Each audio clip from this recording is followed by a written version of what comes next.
नमस्कार, IBN भारत देख रहे हैं आप। मैं हूं देवेंद्र कुशवाहा। जैसा कि आप जानते हैं कि भारत का आर्थिक सर्वे सदन में पेश हो चुका है। वित्त मंत्री निर्मला सीतारमण ने आर्थिक सर्वे को पेश किया है। आर्थिक सर्वे इसलिए पेश किया जाता है जिससे यह पता चल सके कि हमारी इकोनॉमी ग्रोथ साल भर में कहां तक पहुंची है, हम आर्थिक तौर पर कहां हैं, हमारी विकास की रफ्तार कहां पर है। बजट पेश करने से पहले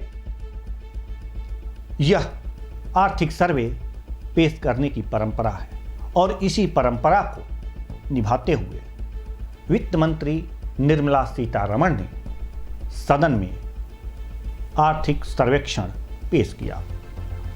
आर्थिक सर्वेक्षण पेश करने के पीछे आर्थिक सर्वेक्षण जो पेश हुआ है उसका निचोड़ यही है कि कुल मिलाकर के जो पिछले साल कोरोना का काल रहा है, विश्वव्यापी जो महामारी रही है, उसका प्रभाव इंडियन इकोनॉमी पे भी पड़ा है।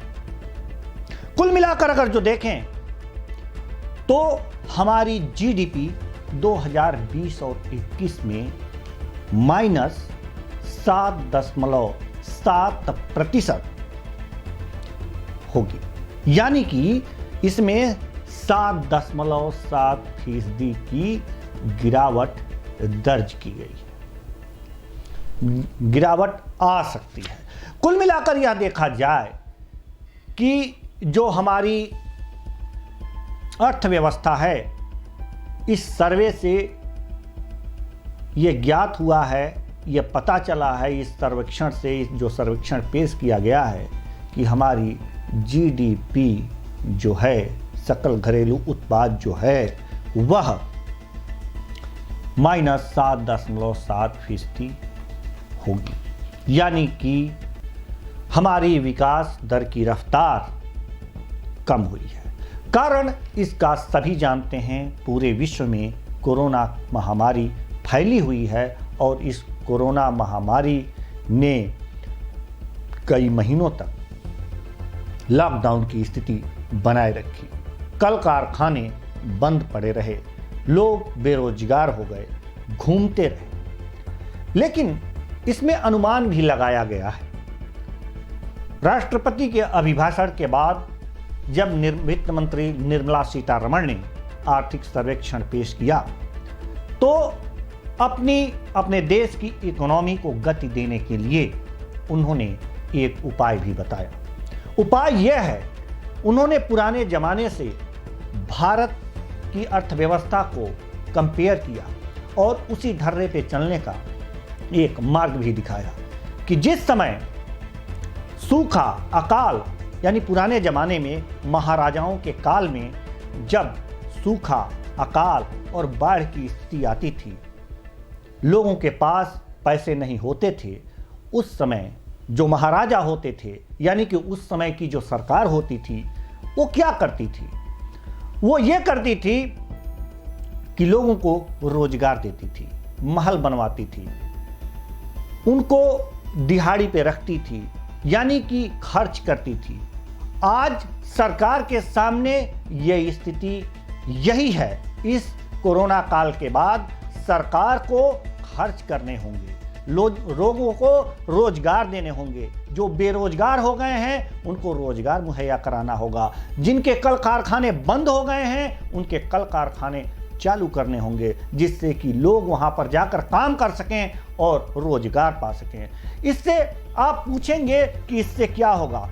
इससे यही होगा कि जो कोरोना काल की वजह से हमारी अर्थव्यवस्था की गति रुक गई थी, उसमें तेजी आएगी। क्योंकि जब लोगों के पास पैसा होगा तो वो खरीदारी करेंगे, जब खरीदारी करेंगे तो प्रोडक्शन होगा, और प्रोडक्शन होगा तो जो भी स्थितियां होंगी, पैसे का प्रभाव, फ्लो बढ़ेगा, बाजार में फ्लो बढ़ेगा। लोगों के पास जब पैसे नहीं होंगे, खरीदारियां नहीं होंगी, उत्पाद नहीं बनेंगे, ऐसे में स्थिति जो इकोनॉमिक ग्रोथ की स्थिति है वो घटती जाती है। इसलिए निर्मला सीतारमण ने, जो हमारी वित्त मंत्री हैं, उन्होंने आज आर्थिक सर्वेक्षण पेश करते हुए यह बातें कही हैं कि जो महाराजाओं के काल में होता था कि किले बनवाए जाते थे, लोगों को वहाँ रोजगार दिया जाता था, आज सरकार यही करेगी कि उनको रोजगार के अवसर मुहैया कराएगी।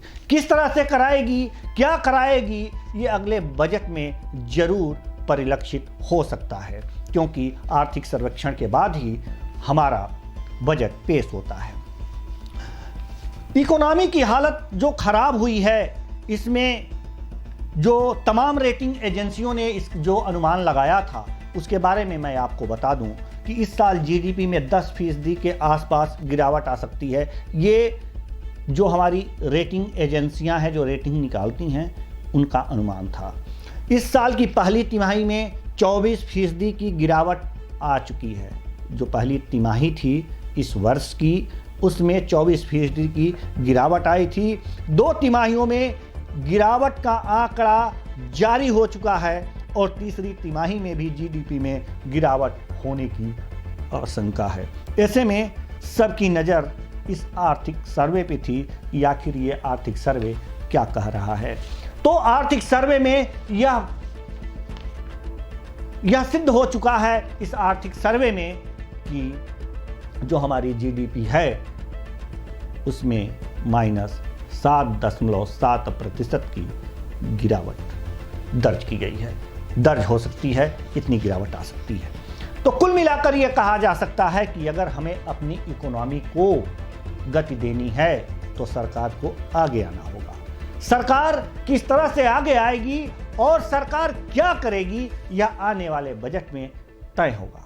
फिलहाल जब तक बजट आता है, देखते हैं कि उस बजट के पिटारे से क्या निकलता है, हम उस पर चर्चा करेंगे।